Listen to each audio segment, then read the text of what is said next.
Halo semua, perkenalkan, kami dari kelompok 3. Nah, pada kesempatan kali ini, kami akan membahas mengenai penyakit jantung. Yuk simak videonya. Nah, selanjutnya apa sih fungsi jantung? Fungsi jantung ialah mengepam darah ke paru-paru, di mana darah itu akan memperoleh oksigen dan seterusnya dialirkan ke seluruh badan. Fungsi utama jantung ialah menyediakan oksigen ke seluruh tubuh dan membersihkan tubuh dari hasil metabolisme atau karbon dioksida. Jantung melaksanakan fungsi tersebut dengan mengumpulkan darah yang kekurangan oksigen dari seluruh tubuh dan memompanya ke dalam paru-paru, di mana darah akan mengambil oksigen dan membuang karbon dioksida. Jantung kemudian akan mengumpulkan darah yang kaya oksigen dari paru-paru dan memompanya ke jaringan di seluruh tubuh. Di Indonesia sendiri, penyakit sistem sirkulasi darah atau SSD menurut ICD-10, yaitu penyakit jantung dan pembuluh darah, telah menduduki peringkat pertama sebagai penyebab utama kematian umum pada tahun 2000 dari hasil survei kesehatan rumah tangga atau SKRT 2001 sebesar 26,3% kematian. Prevalensi penyakit jantung akan menjadi lebih tinggi jika mengkonsumsi setiap harinya makanan yang asin, berlemak, jeroan, yang dibakar, dan yang dipanggang. Prevalensi juga akan menjadi lebih tinggi pada kelompok yang setiap hari mengkonsumsi makanan yang diawetkan namun tidak bermakna secara statistik. Sebaliknya, prevalensi penyakit jantung menjadi lebih rendah secara bermakna pada kelompok yang setiap hari mengkonsumsi makanan yang manis namun tidak bermakna pada kelompok yang setiap hari minum berkafein dan mengkonsumsi bumbu penyedap. Apa sih penyebab penyakit jantung? Penyakit jantung koroner terutama disebabkan oleh kelainan miokardium akibat insufisiensi aliran darah koroner karena arteriosklerosis yang merupakan proses degeneratif. Di samping banyak faktor lain. Karena itu, dengan bertambahnya usia harapan hidup manusia Indonesia, kejadiannya akan makin meningkat dan menjadi suatu penyakit yang penting, apalagi sering menyebabkan kematian mendadak. Faktor yang tidak dapat dimodifikasi. 1. Riwayat keluarga. Adanya riwayat keluarga terkena penyakit jantung meningkatkan resiko 2 kali lebih besar dibandingkan dengan yang tidak memiliki riwayat keluarga resiko jantung. 2. Umur.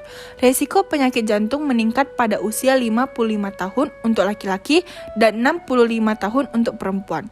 3. Jenis kelamin. Laki-laki memiliki resiko lebih tinggi dibandingkan perempuan. Faktor yang dapat dimodifikasi. 1. Hipertensi. Hipertensi merupakan penyebab tersering timbulnya penyakit jantung. 2. Merokok.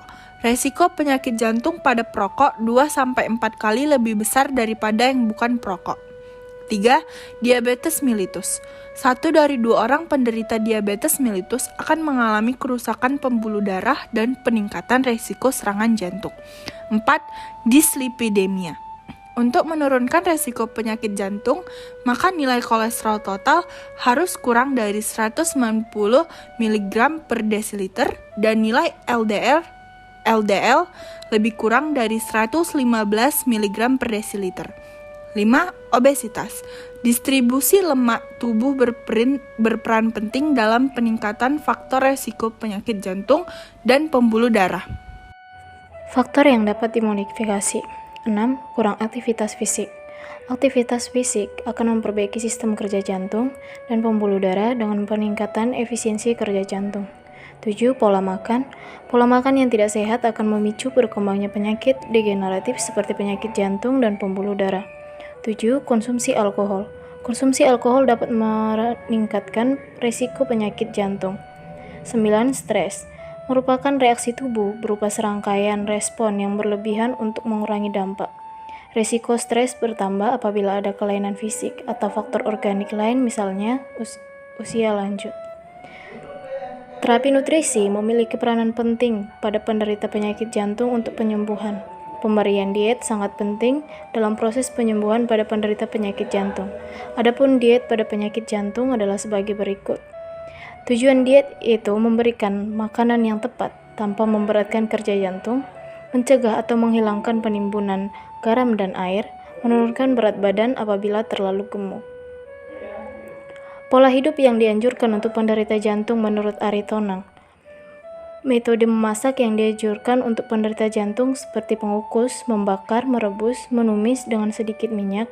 Penderita penyakit jantung juga diharapkan melakukan perubahan pola hidup seperti mengurangi konsumsi garam, memperbanyak makan sayur dan buah, makan makanan yang rendah lemak, memelihara agar berat badan dalam rentang yang normal, olahraga teratur minimal 30 menit sehari, menghindari atau berhenti merokok, menghindari minuman beralkohol, dan menghindari stres.